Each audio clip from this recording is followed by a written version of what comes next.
तुम्ही या चॅनलवर नवीन असाल तर सबस्क्राइब करा, तसेच लाईक आणि शेअर नक्की करा।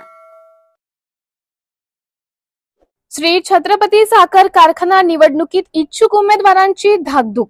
श्री छत्रपती सहकारी साखर कारखान्याच्या निवडणुकीसाठी इच्छुक उमेदवारांच्या उपमुख्यमंत्री अजित पवार यांनी मुलाखती घेतल्यानंतर आता इच्छुकांची धाकधूक वाढली आहे। श्री छत्रपती सहकारी साखर कारखाना संचालक मंडळाच्या पंचवार्षिक निवडणुकीसाठी उपमुख्यमंत्री पवार यांनी गुरुवारी 24 रोजी सर्वपक्षीय इच्छुक उमेदवारांच्या मुलाखती घेतल्या। यावेळी क्रीडा मंत्री दत्तात्रय भरणे, साखर संघाचे माजी अध्यक्ष पृथ्वीराज जाचक, कारखान्याचे अध्यक्ष प्रशांत काटे उपस्थित होते। जाचक यांच्या नेतृत्वाखाली सर्वपक्षीय पॅनल उभे करण्यात येत असल्यामुळे मुलाखतीसाठी देखील सर्वपक्षीय इच्छुक उमेदवार उपस्थित होते।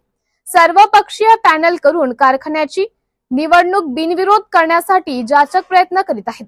त्यास सकारात्मक प्रतिसाद मिळाला तर निवडणुकीत बिनविरोध करण्याचे संकेत अजित पवार यांनी देखील दिले आहेत। मुलाखती झाल्यानंतर अनेक इच्छुक उमेदवारांनी आपले माघारीचे अर्ज दिले आहेत। आता पॅनल जाहीर करण्याची वेळ जवळ आल्यामुळे अनेक इच्छुकांनी उमेदवारी मिळावी यासाठी जोरदार हालचाली सुरू केल्या आहेत। काही इच्छुकांनी तर अशी अभी नहीं तो कभी नहीं अशी भूमिका घेत उमेदवारी मिळवण्याची ताकद पणाला लावली आहे। सर्वपक्षीय पॅनल मध्ये कोणाची वर्णी लागणार याबाबत चर्चा सुरू झाली आहे। आपल्याला उमेदवारी मिळते की नाही या शक्यतेने अनेक इच्छुकांची धाकधूक वाढली आहे। कारखान्याच्या निवडणुकीसाठी 21 जागांसाठी 431 अर्ज दाखल झाले आहेत। यातील किती उमेदवार अर्ज माघारी घेतात याकडे आता कारखाना वर्तुळाचं लक्ष लागले आहे।